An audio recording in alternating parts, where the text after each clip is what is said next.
Wah, saya ingin bukti tayamum saya ini sempurna, terlihat, sunnahnya lebih mantap lagi. Tiba-tiba knalpot misalnya ditempelin. Nah, itu berlebihan, Joni.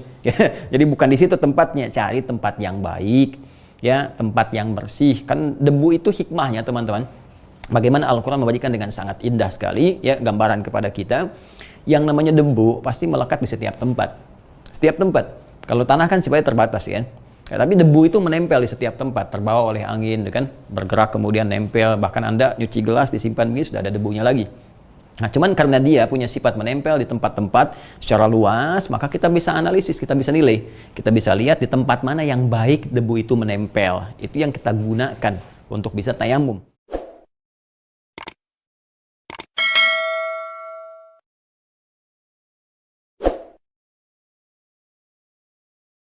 Nah, sekarang apa itu tayamum? Ya, tayamum. Tayamum ini kita uraikan. Selalu kita uraikan dari dua sudut pandang dulu, ya. Pertama secara bahasa, etimologi, ya, bahasa atau loghatan atau etimologi. Kemudian istilahan. Ya. Jadi secara bahasa itu adalah pemaknaan suatu kata dalam konteks kebahasaan secara umum yang bisa mengandung arti luas, ya, seperti di bahasa Indonesia sering kali saya misalnya ilustrasikan dengan kata bisa. Bisa itu kan maknanya luas, ya. Bisa itu dapat, mampu, bisa jadi juga berarti racun kalau kita arahkan misalnya kepada hewan tertentu yang punya bisa. Itu awas, bisa ularnya berbahaya, kan? Nah, itu racun yang dimaksudkan itu, kan. Saya bisa mengerjakan itu, mampu, dapat, ya. Ular itu bisa mengeluarkan bisa. Ya. Bisa yang pertama dengan yang kedua bisa beda. Jadi secara kebahasaan bisa luas. Nah, oleh karena itu secara bahasa tayamum itu bisa diartikan dengan al-qasdu, ya, al-qasdu. Atau at-tawajjuh, menuju pada sesuatu. Ya.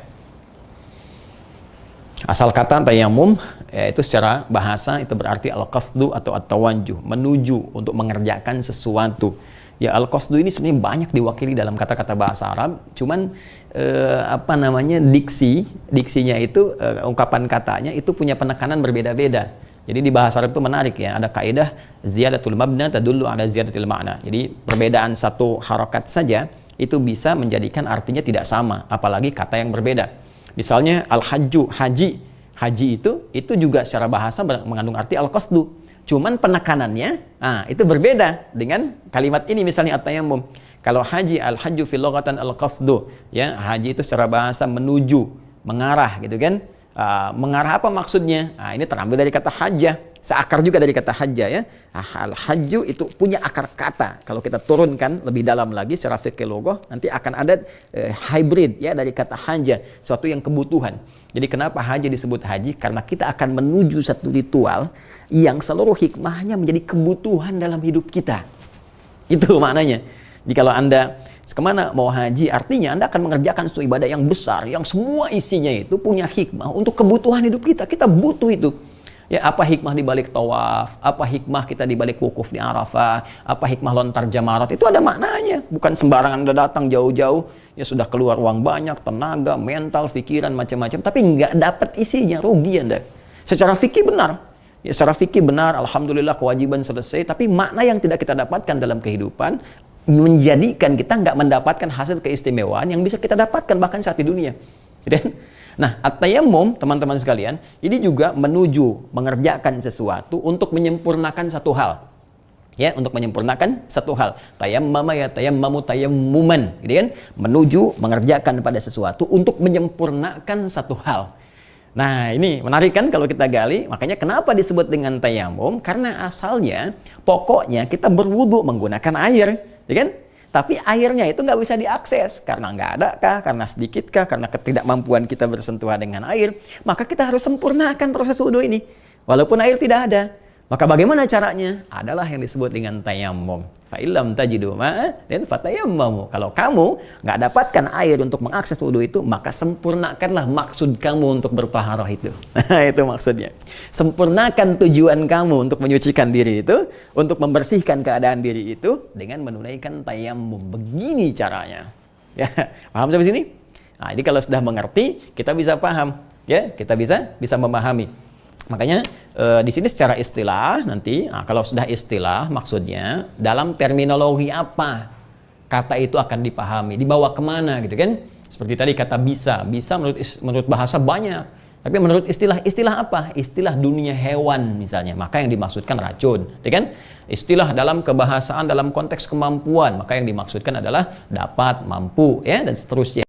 Nah ini tayamum ini mau dibawa kemana nih pemaknaannya? Karena ini bisa maksud menyempurnakan sesuatu, 1, 2, 3, mungkin banyak hal. Tapi kita bawa dalam istilah syariat, istilah fikih, ya, istilah fikih. Makanya teman-teman ini penting sekali ya.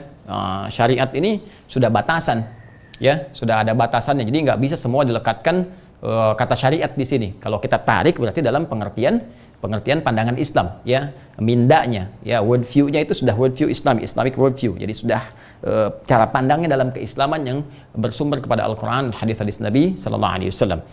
Jadi kalau sudah ada melekat syariatnya, kadang-kadang dilekatkan kata syariat ini. Ya, misal dengan kata syar'i misalnya, yaknya nisbah ke situ jilbab syar'i, kan jilbabnya ini berdasar ketentuan syariat. Bagaimana syariat memberikan pandangan kepada kita untuk menggunakan jilbab. Ya, misalnya koperasi syariah, ya, bank syariah, gitu kan? Bagaimana syariah memberikan petunjuk untuk mengelola keuangan, ya, misalnya dengan sistem bank, dengan sistem koperasi.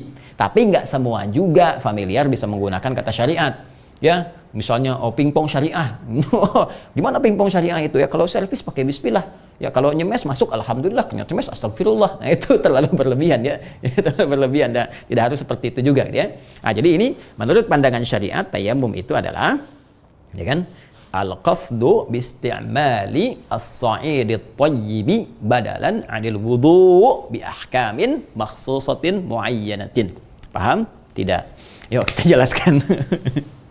Baik, lihat baik-baik. Ya, al-qasdu adalah upaya atau maksud untuk menyempurnakan, ya, sesuatu hal, dalam konteks ini wudu tadi yang dimaksudkan, bisti'mali as-sa'id at-tayyib, dengan menggunakan debu yang bersih, ya, debu yang bersih atau melekat di tempat yang bersih dan suci. Jadi kalimat as-sa'id at-tayyib, ya, isti'mal al-qasd bi isti'mal as-sa'id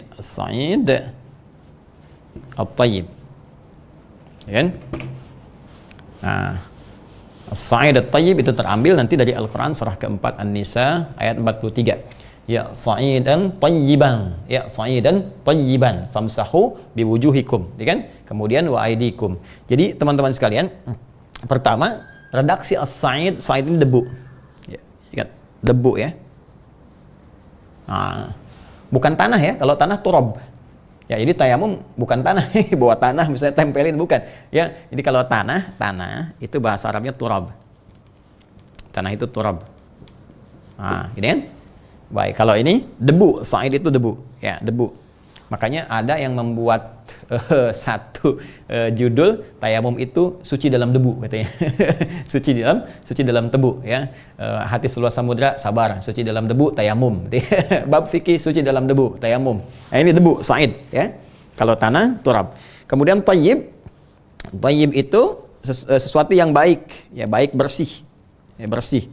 Jadi maksudnya adalah debu yang menempel di tempat yang bersih dan baik. Jadi nggak sembarangan debu.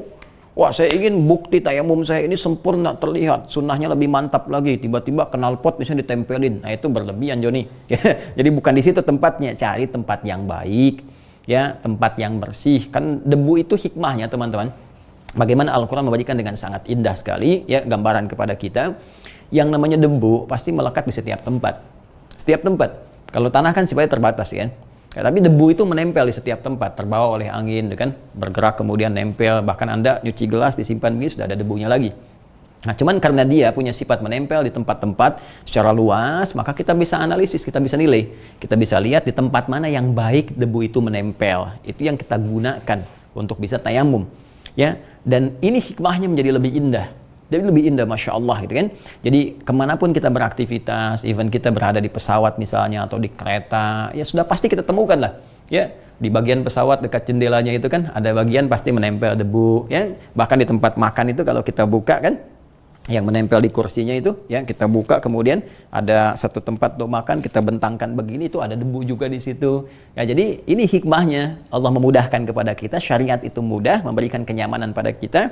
Jadi Anda tidak harus misalnya mau ke Mekah umrah atau haji, tiba-tiba nanti di pesawat gimana, tayamum aja, udah bakal tanah sekalian dari Indonesia kan. Nah, tidak harus seperti itu, kita bisa temukan di perangkat-perangkat yang baik. Jadi ini hikmahnya, kenapa Allah Subhanahu wa taala kemudian menjadikan tayamum itu pertama menggunakan debu sa'idan, ya kemudian tayyibah. Ya, tayyibah punya sifat yang kedua, menempel di tempat yang baik, menempel di tempat yang suci dan bersih. Nah, tujuan yang bertayamum ini adalah untuk menyempurnakan syariat taharah tadi, ya, yang mulanya secara pokok dilakukan dengan wudu. Jadi ini ya untuk menyempurnakan syariat taharah. Ya, ini poinnya. Nah, jadi tetap teman-teman, walaupun Anda misalnya mohon izin sekali menunaikan tayamum, tidak akan keluar dari sifat ini. Ya. Karena di ayat yang ke-6 di surah Al-Maidah, di penutupnya nanti jelas Allah mengatakan, jelas. Ya, ma yuridullahu liyaj'ala 'alaikum min haraj, walakin yuridu al-yutahhirakum. Ya, walakin yuridu liyutahhirakum, walakin yuridu liyutahhirakum wa liyutimma ni'matahu 'alaikum la'allakum tashkurun. Allah Subhanahu wa taala, kata Allah, tidak menginginkan Anda dengan syariat wudu ini, ataupun kalau nggak bisa menunaikan dengan air, Anda bertayamum, karena ayat itu sebelumnya juga bicara tentang tayamum. Jadi kalau nggak menemukan fa illam tajidu ma'a fatayammamu, ya, fatayammamu, maka Anda bertayamum. Nah, di ujungnya ditutup dengan kalimat tadi, Allah tidak menginginkan dengan wudu ataupun Anda tayamum menjadikan beban untuk Anda, tapi yuridu liyutahhirakum, supaya Anda bisa bertaharah, ya, membersihkan Anda, menyucikan paling intinya jiwa Anda, wa yutimma ni'matahu 'alaikum, dan menyempurnakan nikmat Allah kepada Anda. Ya, di antara kesempurnaan nikmat itu dengan mengampuni dosa-dosa kita. Ya, la'allakum tashkurun, dan jika kita sadar dengan itu semua, teman-teman sekalian, kita mampu bersyukur kepada Allah. Syukur ya Allah, dosa diampuni. Syukur ya Allah, alhamdulillah, keadaan kita menjadi baik. Syukur ya Allah, kemuliaan kita dapatkan. Nah, jadi ini gambaran pertama tentang pemaknaan tayamum, dan ada kisah di balik itu. Sebelum kita masuk kepada teknisnya, ada kisah tentang bagaimana syariat tayamum ini turun dalam kondisi keadaan air tidak ditemukan. Nah, ini pun nanti kita banyak temukan ya di kitab-kitab hadis, ya, termasuk di Sunan Abu Daud juga disampaikan, termasuk di Al-Bukhari juga jelas disampaikan, baik di syarah Fathul Bari juga ada, ya, Fathul Bari syarah Sahih Al-Bukhari karya Ibnu Hajar Al-Asqalani, disampaikan juga dengan jelas. Jadi secara singkat teman-teman sekalian, Nabi SAW sedang dalam perjalanan, ya, ditemani istri beliau Sayyidah Aisyah, juga sahabat mulia beliau, ya, sekaligus mertua beliau yaitu Abu Bakar As-Siddiq radhiyallahu taala anhu, dan beberapa sahabat-sahabat yang lainnya. Secara singkat, di perjalanan sebelum sampai ke tujuan ada satu kejadian. Ya, kejadiannya itu kalungnya Sayyidah Aisyah radhiyallahu taala anha terjatuh. Ya, di mana itu belum ditemukan. Ya, sehingga Nabi perintahkan kepada para sahabatnya, kita berhenti dulu sejenak, kita cari dulu, nah, sampai ditemukan. Nanti ada hikmah dari peristiwa-peristiwa ini, ya. Misalnya ada satu pandangan dari sahabat Abu Bakar, ayahnya Sayyidah Aisyah, yang memberikan komentar pada peristiwa itu. Ini gimana sih, ya? Kata Sayyidah Aisyah sendiri, fa'atabani Abu Bakrin, ya, radhiyallahu taala anhu, ya, maka Abu Bakar itu ya, mencela, ya, dalam konteks mencela itu menyesalkan. Ya, kenapa sih bisa jatuh, bisa begini gitu kan, sehingga perjalanan menjadi terhambat. Nah, itu salah satu tuh, ya, kejadian. Nanti kita lihat hikmahnya. Kenapa Sayyidah Aisyah tidak mengatakan fa'atabani abi?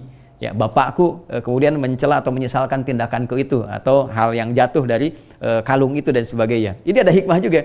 Ya, di antara hikmahnya adalah beliau ingin memberikan kesan kepada kita semua bahwa dalam setiap kejadian kita objektif memandang.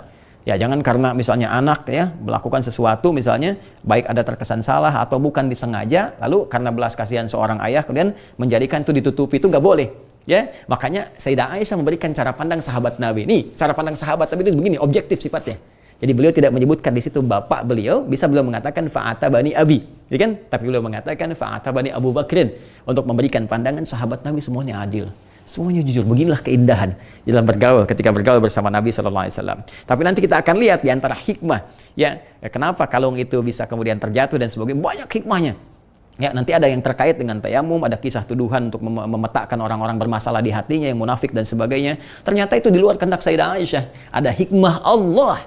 Ya, apa di antaranya? Di antaranya adalah ternyata ketika itu dicari dan sebagainya, Rasulullah kemudian mengantuk, tertidur. Ya, ketika bangun tiba waktu sholat nggak ditemukan air sekitarnya untuk berwudu. Ya, maka turunlah kemudian ayat ini untuk memberikan petunjuk syariat tayamum.